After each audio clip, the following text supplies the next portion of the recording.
Fenêtre sur l'emploi, on parle recrutement aujourd'hui, recrutement chez Mazars. On en parle avec Firas Aboumeri. Bonjour Firas, merci d'être avec nous, associé chez Mazars France. Et vous êtes en charge donc du secteur conseil aux entreprises en matière de finance, secteur finance. D'abord, un petit mot sur tous ces recrutements. Ça cartonne en ce moment. Les entreprises ont besoin de vos conseils. Alors, ça cartonne en effet. Nos entreprises se développent, nos clients se développent, nos clients se transforment et ils ont besoin de nous. Donc, on recrute pour pouvoir les accompagner. Vous avez recruté, alors j'ai un chiffre brut, plus de 1000 recrutements cette année. Alors, plus de 1000 cette année, on vise 1400 l'an prochain, donc une augmentation de 40%. Donc ça montre le dynamisme du marché, ça montre le dynamisme de Mazars. 1400 sur l'ensemble du territoire français ou 1400 sur l'ensemble du groupe Mazars? Non, 1400 sur le territoire français. Le territoire français, disséminé sur l'ensemble de vos bureaux ou principalement des postes qui seront sur Paris? Alors, sur Paris, qui est notre bureau principal, mais aussi disséminé sur nos 40 bureaux en région.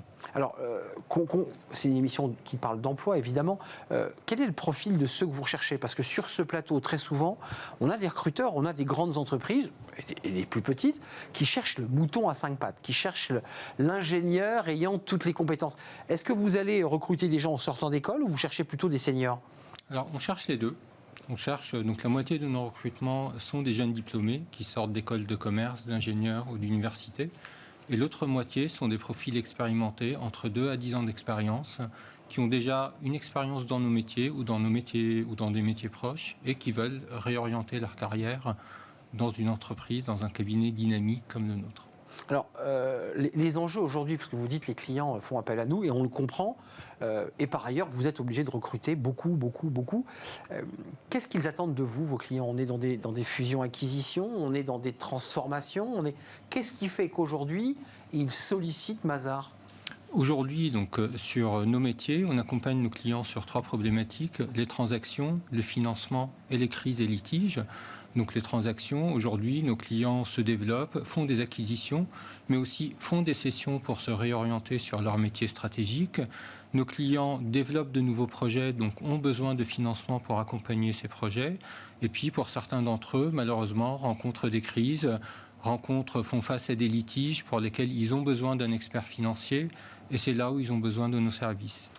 Ça veut dire aujourd'hui que par le nombre de personnes, 1400 donc pour l'année 2022, si j'ai bien compris, oui. Puisque l'année 2021 se termine presque, enfin on rentre dans le dernier mois, ça veut dire qu'il y a de plus en plus quoi, de crises, de difficultés ou de réorientation stratégique liée au Covid, j'imagine? Alors en sortie de crise, on a beaucoup de nos clients qui profitent de cette sortie de crise pour réfléchir à leur business, pour réfléchir à leur orientation stratégique et qui lancent énormément de projets qui ont besoin d'accompagnement, qui ont besoin de conseils.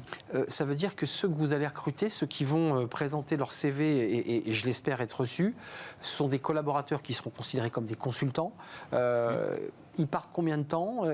Ils restent dans l'entreprise? C'est quoi? C'est un peu comme la formule SS2I ou pas? Ou c'est juste du coup à coup, on fait une visio et on accompagne? Ou est-ce qu'ensuite les consultants vont et restent quelque temps dans l'entreprise? Alors, sur nos métiers de Financial Advisory Services, on fonctionne dans ce qu'on appelle un mode projet. Donc, une entreprise nous mandate pour un projet qui dure entre 3 à 6 semaines. C'est ça. Et donc, on va constituer une équipe qui va travailler sur ce projet. Sur site? Pas forcément. Pas toujours. Donc, ça peut être une interaction en partie sur site, en partie à distance. On cale les interactions avec nos clients en amont. Et puis, on s'organise. Donc, c'est vrai qu'aujourd'hui, avec le télétravail, on a plutôt tendance à être sur un modèle hybride de travail à distance et puis de réunions, de points de rencontre physiques. Alors, Firas Aboumeri, une question qu'on pose à tous nos invités qui, beaucoup nous disent depuis presque 1 an maintenant, on peine à recruter et encore plus en cette rentrée de septembre, ça fait 3 mois, et on nous dit pénurie, nous ne trouvons pas les collaborateurs qui vont. Est-ce que dans votre secteur, vous n'avez aucun souci de recrutement? Je n'irai pas jusque-là. Vous aussi, c'est compliqué. On est sur un marché qui est très tendu. Ce qui nous semble important, c'est communiquer sur qui on est et pourquoi c'est intéressant de nous rejoindre. Donc communiquer sur nos forces, sur nos valeurs.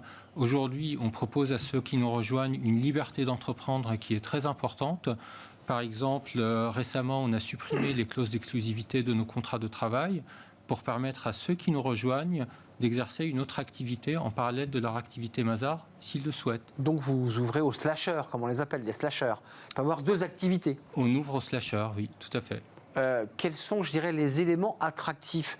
Et vous avez évoqué, mais vous l'avez dit rapidement, le télétravail, c'est aussi inclus dans la proposition pour les futurs collaborateurs? Ce n'est pas uniquement le télétravail, mais c'est l'équilibre entre télétravail et point de rencontre.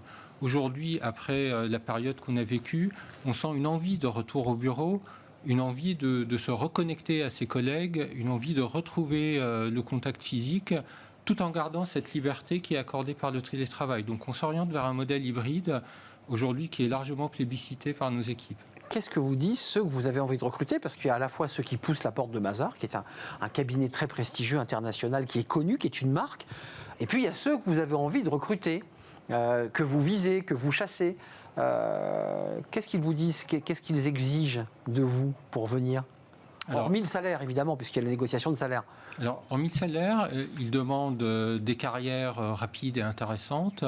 Ils demandent une possibilité d'être exposés à l'international. Ils demandent un management bienveillant. Ils demandent un équilibre vie pro, vie perso. Voilà, donc c'est l'ensemble de ces paramètres sur lesquels on travaille au quotidien. C'est intéressant ce que vous soulevez, le management bienveillant, parce que c'est vrai que dans les cabinets de conseil, pour ceux qui démarrent dans les cabinets de conseil, on vous dit l'expérience est formidable, mais qu'est-ce que c'est dur? Et vous nous dites là aujourd'hui qu'ils souhaitent quand même un management bienveillant. Ça aussi, c'est une évolution quand même liée à la crise Covid, non? Vous le ressentez? Chez nous, ce n'est pas une évolution. C'est un trait de fabrique chez Mazars depuis longtemps. Le management. Le management bienveillant, la confiance qu'on accorde aux collaborateurs, le fait de les laisser piloter leur carrière, leur laisser un champ d'action. Donc, c'est notre fonctionnement depuis toujours. Merci Firas Aboumeri. 2021, 1000 recrutements chez Mazars et vous êtes à 1400 pour 2022. Donc allez donc jeter un œil dans l'onglet recrutement chez Mazars, ce cabinet de conseil. Firas Aboumeri, associé Mazars France, faut-il le préciser. 1400 collaborateurs recrutés, à recruter. J'imagine que vous avez déjà commencé évidemment les recrutements. Merci d'être venu sur le plateau pour terminer notre émission. C'est terminé, je vous retrouve demain évidemment. Je remercie toute l'équipe, Mani à la réalisation. Je remercie Alexandre au son et puis je remercie Fanny Griesmer et Margot Ruot qui m'accompagnent dans Smart Job. Je serai là demain. D'ici là, portez-vous bien. Bye bye.